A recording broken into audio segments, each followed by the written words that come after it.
Surely here with Jupitalis tending to what is missing in the algorithm. So this is Mars hour, Mars night, with Mars in the ninth house, royal degree Virgo, and the Mercury in the eighth house. Moon is in the eighth house, and Mars is ruling over the midheaven with the Sun in the seventh house. So I actually want to talk about Neptune and Uranus transits, and I want to begin with the hard stuff. First of all, air condition, mind you. So, um, Uranus is about to ingress into Gemini, which means it changes the trajectory and it changes the awakening environment, okay? Both because it moves away from Taurus, where it has awakened anything Venusian. We had fantastic music, we had convoys, we had people throwing tomatoes as demonstrations, we had people doing guerrilla gardening, including myself. We had so many Taurus things happening, and now it's time to move to Gemini. So right before we do, I want to talk about the Uranus opposition Neptune for the late Neptune Scorpio generation, and beginning to talk about the Uranus opposition Neptune for the beginner Sagittarius generation. So the late Scorpio generation would be the people born in late 60s, beginning of the 70s, and then onwards, all the way up to mid 80s, it would be the Neptune Sag generation. So, what is Uranus opposing your Neptune? Um, I will only have that when Uranus ingresses into Cancer, but from what I have seen, Uranus is 12 o'clock from the place where you had to surrender something. And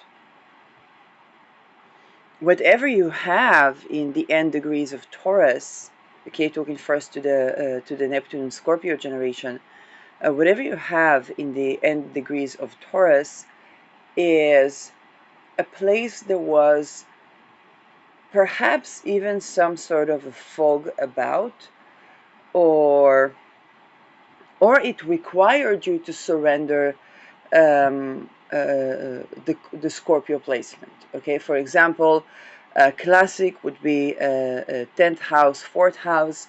Let's say you have had Uranus going through your 10th, then your career began to transform. You had to switch careers, and so what you had to surrender is where you would live, if you would live in your own house, if you would live in the motherland, and also your living situation. Okay, if you're switching jobs because you can't force yourself to be in one place, if you're growing and evolving, then naturally the other polarity is someplace. Or if you work, let's say, internationally, or if it's the ninth house, let's say, had to finish a degree or start a degree, then you had to surrender your schedule, you had to surrender your environment. And Neptune is that timestamp where, anyway, this is something that you have to have some sort of surrender in your life.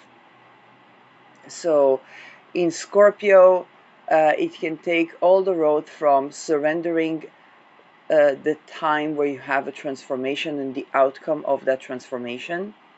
Okay, surrendering, you want to see where your Mars is, surrendering your strategy, um, and sometimes your own way of doing things.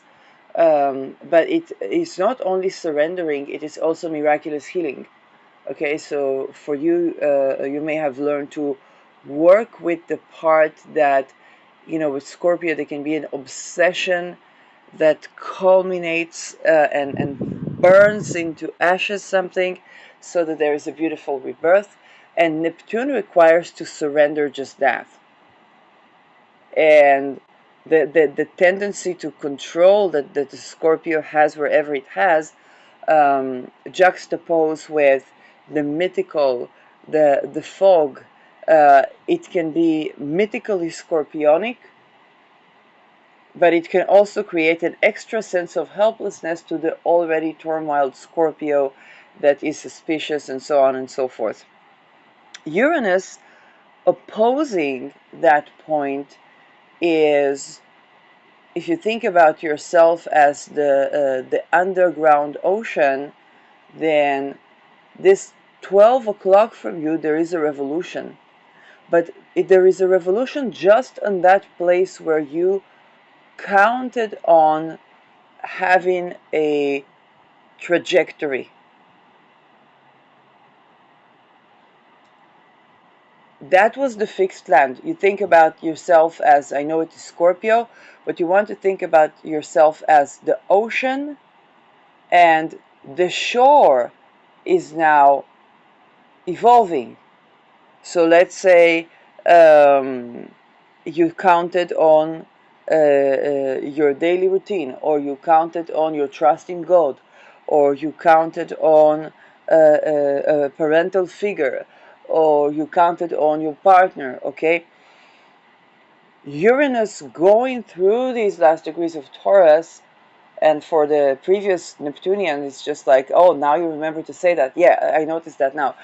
So it's since 2018, so you folks have been going through that from the beginning of the 60s, even mid 50s, to the end of the 70s, the 60s, mid 70s.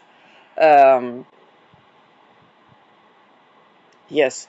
So what you can expect with that is that the place where you go to refuge from that helplessness, surrendering, having to be with the void, and to tend to your longings all the time, that place is going through a revolution. And so, in many ways, you are escaping to the revolution. And you are yourself, because Neptune is a place where you sometimes escape to, but also escape from. You are the embodiment of your inner stormy psyche, that you are the cause of the rebellion as well as the rebellion itself. This can be an extra emphasis on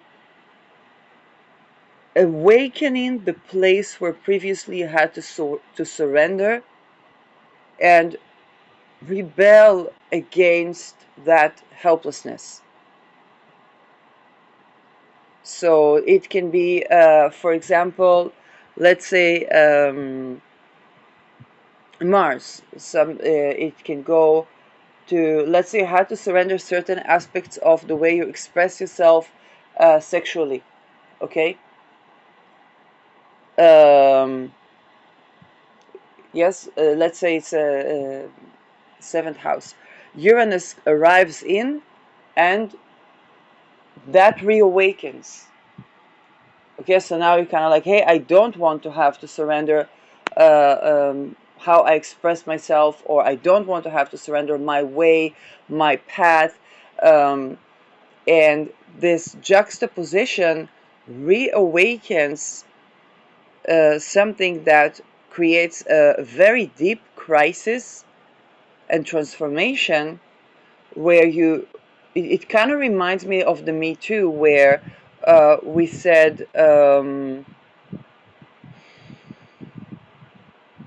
yes, the Me Too was Uranus conjuncting Aries, but during that time, I remember myself saying, well, what do I want? Autonomy, sovereignty, sexual sovereignty. How do I get it? Surrender into the mist, and just express myself, and so on. So there was something that is in that Uranus Neptune that can create a uncontrollable orgasmic liberation. But what you are releasing from is that sense of helplessness that may have hampered your psyche, where you had to surrender something that you no longer are willing to surrender, and yet the way to liberation in itself is surrender, and the way to surrender is allowing yourself to rebel. Going again back to the Me Too times, because that really reminds me of that. I don't know how to delineate that even, of Neptune in the beginning of Capricorn, and Uranus, I guess, was arriving to trine it, basically. So I remember one of my recovery paths was Neptune is about compassion, being compassionate with yourself, but it's kind of like being compassionate about your inability to be compassionate with yourself, being compassionate about your inability to let go, surrender something, and yeah, for me, I remember my father was suddenly having that awakening and that reconnection as I was going through my own healing about that. But for me, it's Neptune with the sign of the father, Saturn sign. Um, but you see that your process is requiring that type of letting go of the fact that you can't let go. Be compassionate with yourself about not being able to be compassionate with yourself. Um, it's all those touchy places that Uranus brings into the forefront, and Uranus is not a tender planet. Okay, it's the silly walk of the zodiac. Now with Scorpio, you think about Scorpio as delving into the deep, and Neptune having to both surrender the very act of delving into the deep. Okay, the Neptune Scorpio can find themselves in the middle of the ocean and having to surrender whether they feel at home or not about that.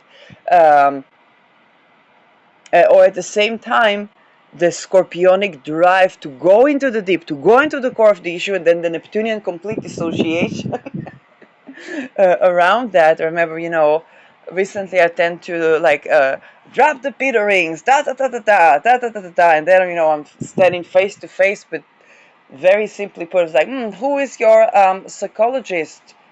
Okay, Epstein. Like structurally is what I have to do. So, um, yes.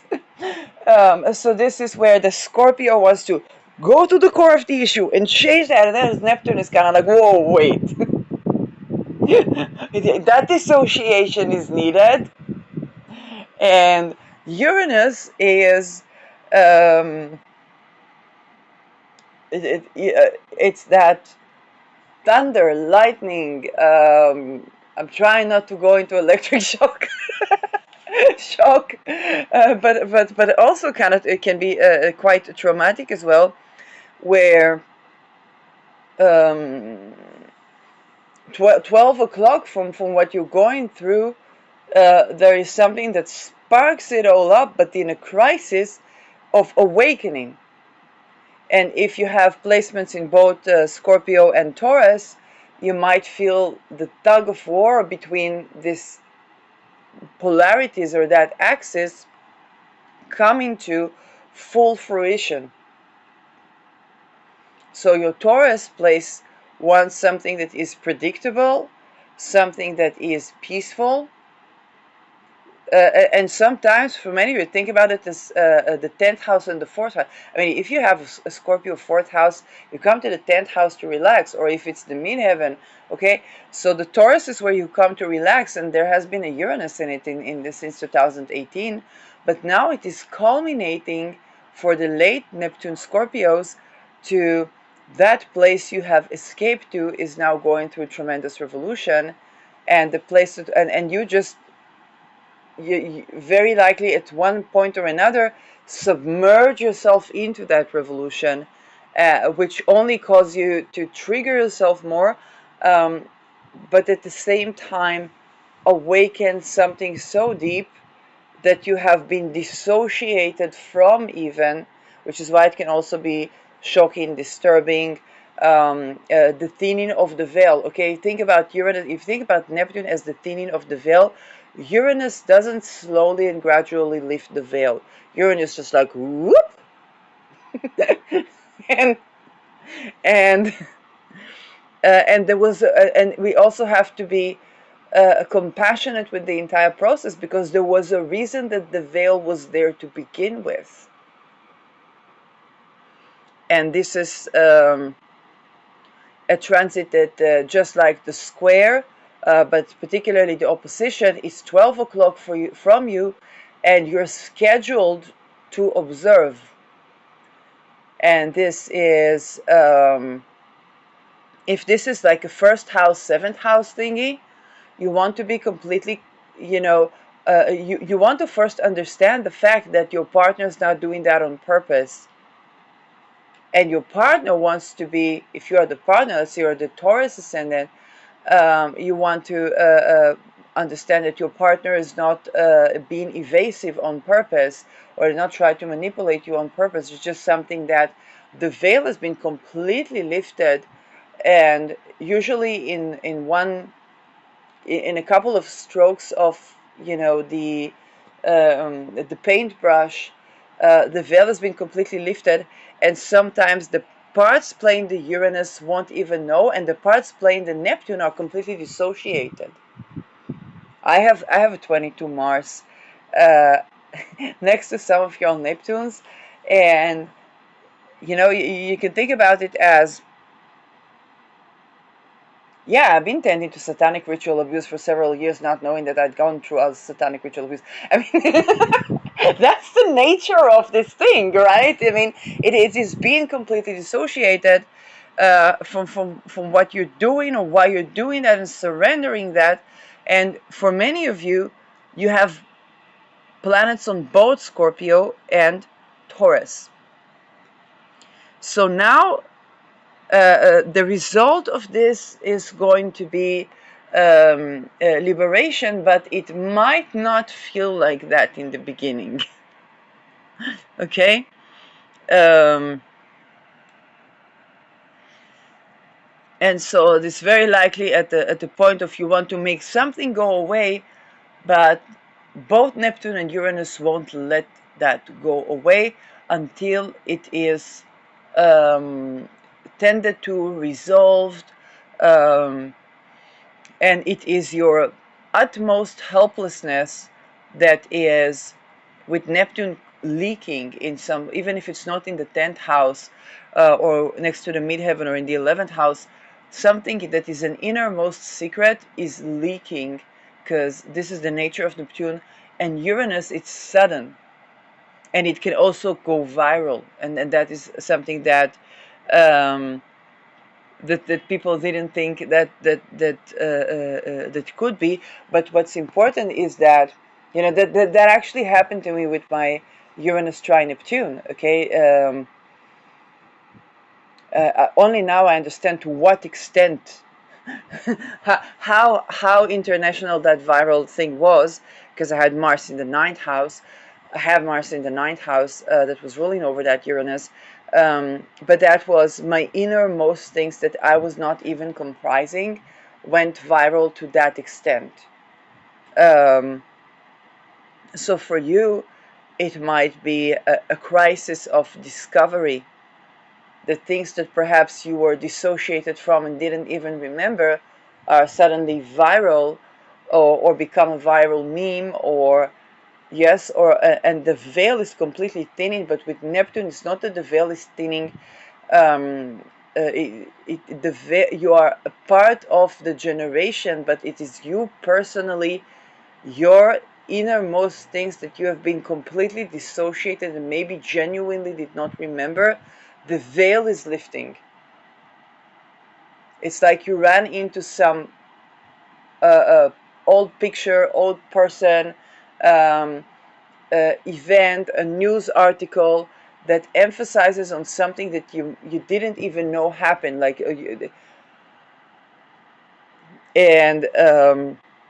and there is miraculous healing that comes with that, But we shall not underestimate that the touch of that innermost helplessness is absolutely not tender, and is very sudden, is very shocking, very liberating as well.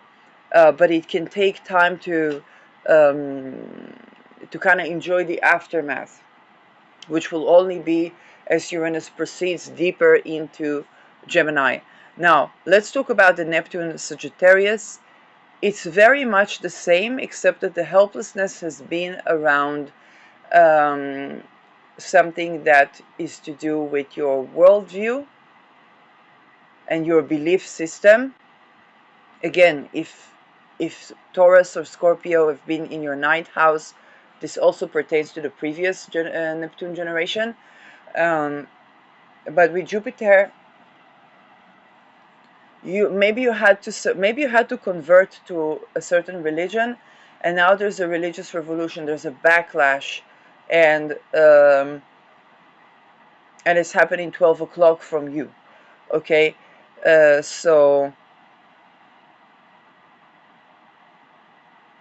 maybe you're thinking about your thoughts about religions were such, or you had to convert, you have to maybe hide your religion, and now there is a rebelliousness to do with that, but it's 12 o'clock from you. This is the axis of Agenda 2030 and the aspiration to have a one world religion. So for many people, it can be the lifting of the veil of your actual religion, or the lifting of the veil of the fact that you had to surrender your religion. Yes, for many of you, with the ninth houses, Scorpio, Taurus, this is exactly what it is in many cases. Okay. Jupiter also has to do with children. So yes, if Mars has to do with sexuality, Scorpio has to do with sexuality, and dissociation around sexuality, you understand, is a combo that is usually involves childhood. Then Jupiter sign Sagittarius is downright so, and both of them are crisis. With Gemini, things move very fast, and it's about a confrontation. Okay, think about civil war meeting witch hunt. Okay, that's pretty much the schedule.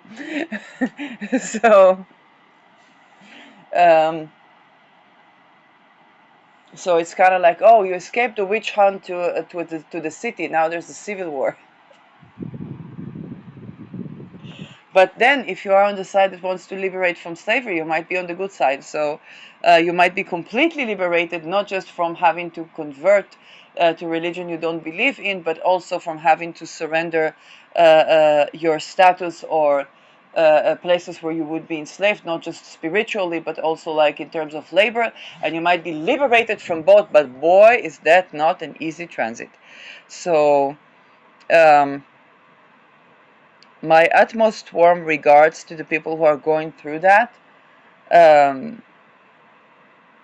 And to those of you that are going through the Uranus square Neptune, it's pretty much the same. Okay? Except that it's not 12 o'clock from you, it's 90 degrees from you. So for you, it means that after this transit, you will be going from the square to the trine. And if I think about the trine, for me, it was the awareness that I was not dealing with a completely sane person to begin with when I lost my sanity. But the thing is that the regaining of the sanity looks like losing the sanity.